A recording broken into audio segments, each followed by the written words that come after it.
ইরানে আকস্মিক হামলা চালায় ইসরায়েল।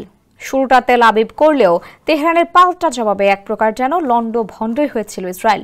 সে সময় দুদেশের মধ্যে 12 দিন ধরে সংঘাতে দুপক্ষেরই বেশ ক্ষয়ক্ষতি হয়েছে।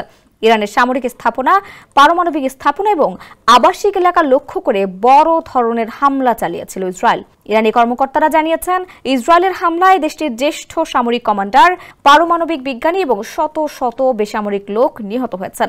এখন পর্যন্ত মৃতের সংখ্যা 1060 জনে দাঁড়িয়েছে বলে জানা গেছে। এদিকে ইসরায়েলে ইরানের পাল্টা হামলায় এখন পর্যন্ত কমপক্ষে 28 জন নিহত হয়েছে বলে জানা গেছে। দুদেশের মধ্যে সাম্প্রতিক সময় ঘটে যাওয়া সংঘাতে এখনও নিহতের সংখ্যা বাড়ছে। এদিকে ইসরায়েলের সঙ্গে সংঘাতের সময় ইরানের 12 সাংবাদিক নিহত হয়েছেন।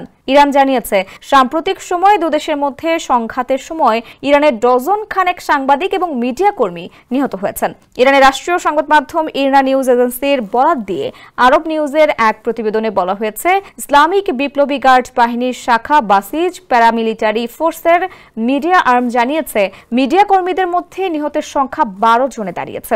ইসরায়েল বিরোধী মিত্র গোষ্ঠীগুলোর প্রতি ইঙ্গিত করে ইরান অভিযোগ করেছে যে সত্যের পক্ষে থাকা মিডিয়ার কণ্ঠরোধ করার জন্য এবং প্রতিরোধ ফ্রন্টের মিডিয়াকে দমন করার জন্য ইচ্ছাকৃতভাবে মিডিয়া অবকাঠামোকে লক্ষ্যবস্তু করা হয়েছে।